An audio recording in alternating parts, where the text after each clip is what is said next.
Every day, something dramatic happens in the Caribbean that affects our lives. We'll give you the details. We'll give you the facts on Caribbean Perspective with Eddie Frederick.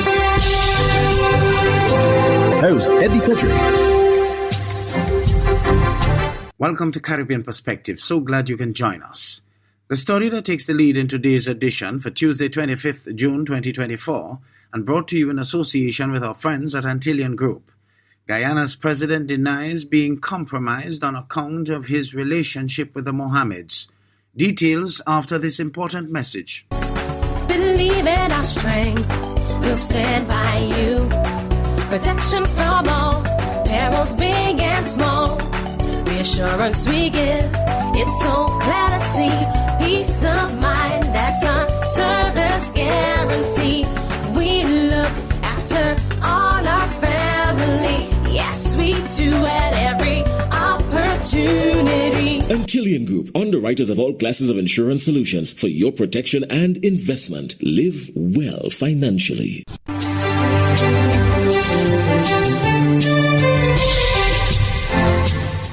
Welcome back. The Guyanese head of state has stated that his association with the Mohameds has not compromised him, despite being loaned a vehicle during and after his 2020 election campaign.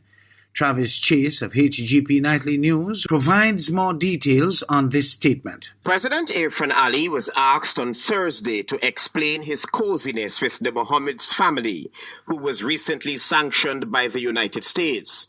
Specifically, journalists wanted to find out from the president if he has now found himself at the center of a conflict of interest, given that he had been using their bulletproof vehicle during his presidential campaign in 2020 and after. The vehicle that you're speaking about was used during the election campaign and after, when my security apparatus advised me that I needed a safe vehicle because of the distance I was traversing, and in their assessment, the threat that I was exposed to. I didn't hide it. I didn't drive in a tunnel.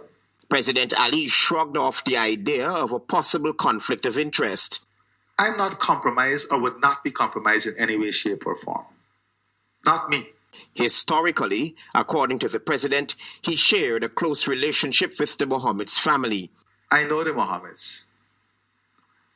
I was at Saints.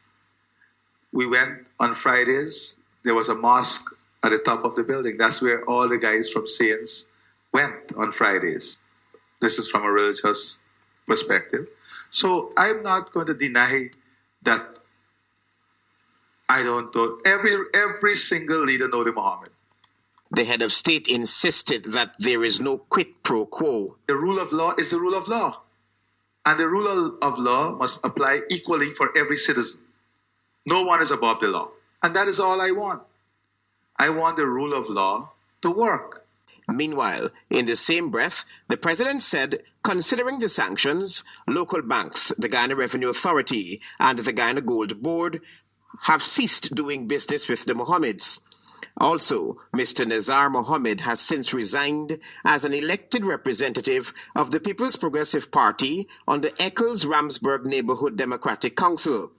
The United States Treasury's Office of Foreign Assets Control recently sanctioned the Mohameds family, citing tax evasion, gold smuggling, and public corruption. Travis Chase, HGP Nightly News. The Citizenship by Investment Unit Bill 2024 was successfully passed in the National Assembly of St. Kitts and Nevis on Friday, June 14th, effectively paving the way for the establishment of the Citizenship by Investment Unit as a body corporate.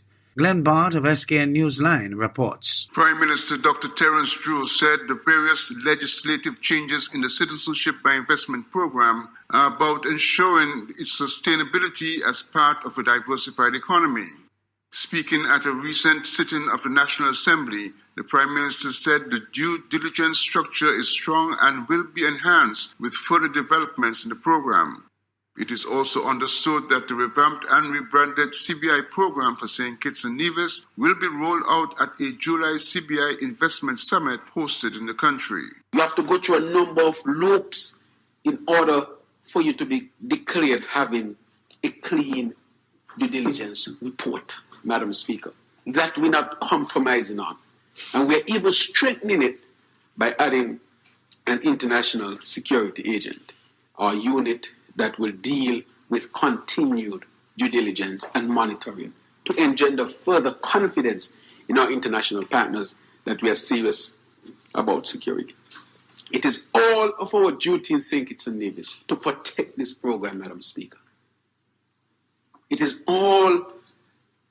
a duty of all to protect its reputation, to protect the financial benefits, to protect the country on the whole, Madam Speaker. I cannot stress that enough.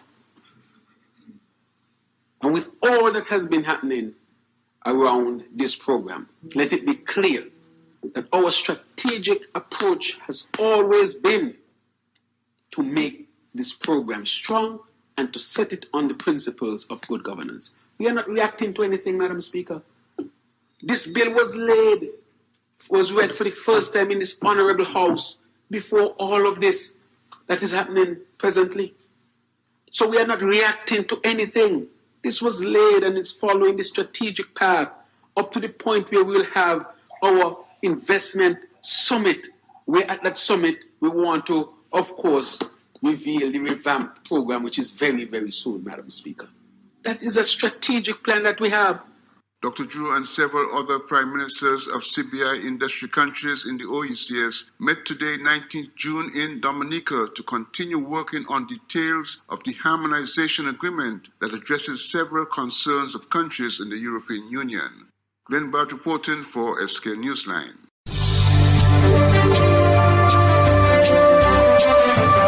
You're listening to Caribbean Perspective with Eddie Frederick, in association with our friends at Antillean Group, underwriters of all classes of insurance solutions for your protection and investment. Live well financially. The hurricane season is now upon us, so we as Caribbean people need to remember to think safety and be prepared.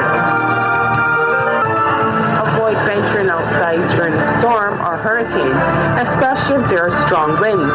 Rooftops and other debris are often blown about and can cause great damage.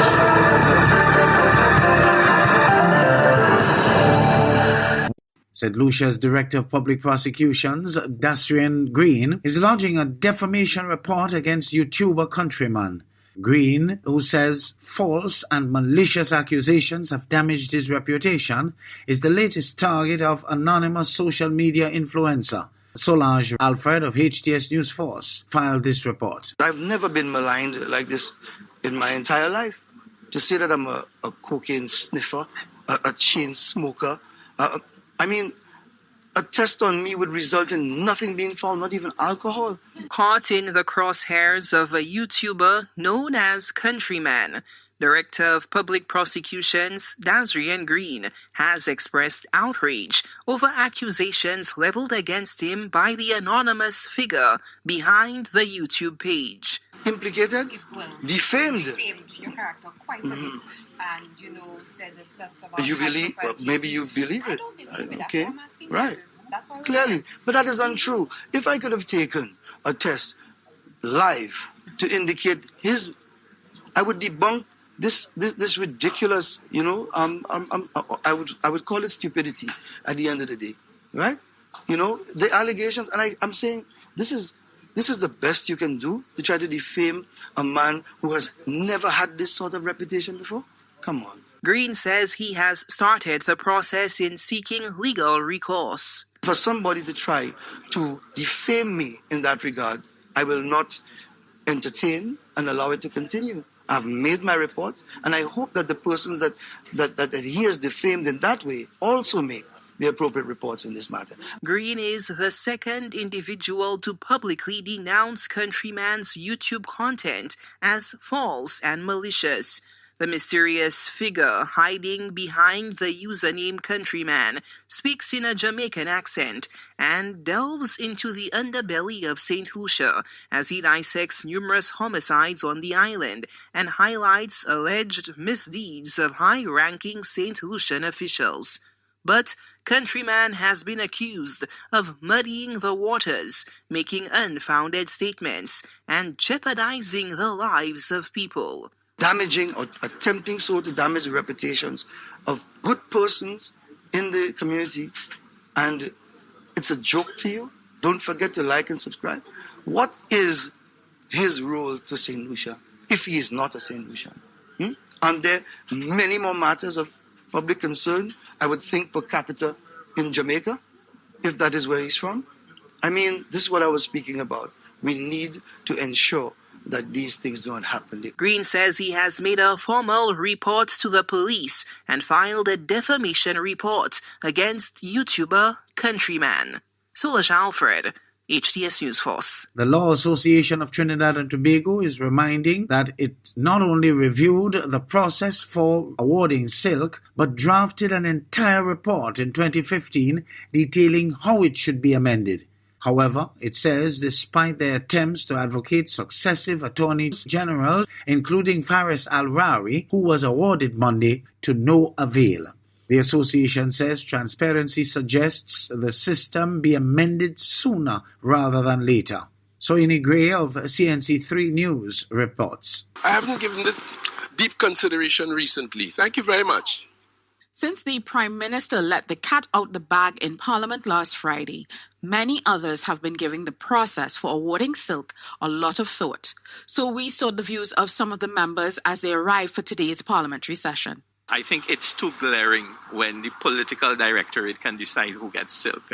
Maybe there's a sign that given who have received silk, there's a sign that the election might be very close. It's a concern shared by the Law Association, which reminds of their 2015 report on the process that made recommendations to ensure its transparency and independence, namely that selection isn't directed by the Prime Minister, but rather an independent panel of legal luminaries. Today, the Law Association is saying it hasn't been able to get any Attorney General since then to meet with them to initiate a reform of the process, despite the report being commissioned by the current AG when he was the president of the Law Association. But of course, not everyone we spoke to today seemed too concerned about what currently exists. This process has existed for quite some time, and persons have been appointed to silk under this process for quite some time. So with everything, maybe we need to look at it, but that's my view. I'm not saying it's negative or it's positive, but there's a process. Keith Scotland was one of those who received silk on Monday. When pressed, he did suggest the consultative process could be broadened. His cabinet colleague who was awarded silk with him spoke to us earlier at a media conference at the Energy Ministry, where he denied hearing any noise about the awards. I haven't heard any noise. I have to say I've been pleasantly surprised by members of the legal fraternity recognizing I've received a lot of positive messages, and I have seen the positive comments, for example, by the head of the Criminal Bar Association. I'm grateful. I'm humbled. And while quite a few of the MPs we spoke to opted to stay far from the issue, the Law Association is hopeful the current conversation results in action to amend the process, despite the convention that suggests one not be too optimistic. Soini Gray, CNC3 News. In the meantime, Trinidad and Tobago's Ministry of Health has received the final report on Friday last from PAHO WHO investigators probing the deaths of a cluster of newborn babies in April at the Neonatal Intensive Care Unit of the Port of Spain General Hospital. TTT News has more. The report was delivered to the Ministry of Health on Friday, June 21st. The Ministry of Health says clinical and technical staff of both the Ministry of Health and the Northwest Regional Health Authority will conduct an internal review of the findings.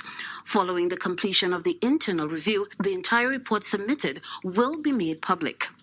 PAHO HWOTT notes the in-country review conducted during the 26th of April 2024 was led by international experts in infection prevention and control, epidemiology and microbiology, and newborn intensive care. The methodology used by the investigative team included on-site visits, discussions with healthcare workers, review and analysis data, and the utilization of standardized and validated questionnaires to deliver evidence-based recommendations.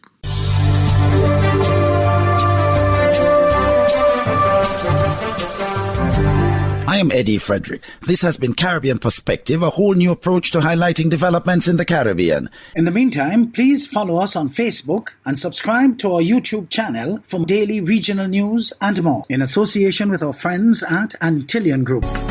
Believe in our strength, we'll stand by you. Protection from all perils, big and small. Reassurance we give, it's so glad to see. Peace of mind, that's our service guarantee. We look after all our family. Yes, we do at every opportunity. Antillian Group, underwriters of all classes of insurance solutions for your protection and investment. Live well financially.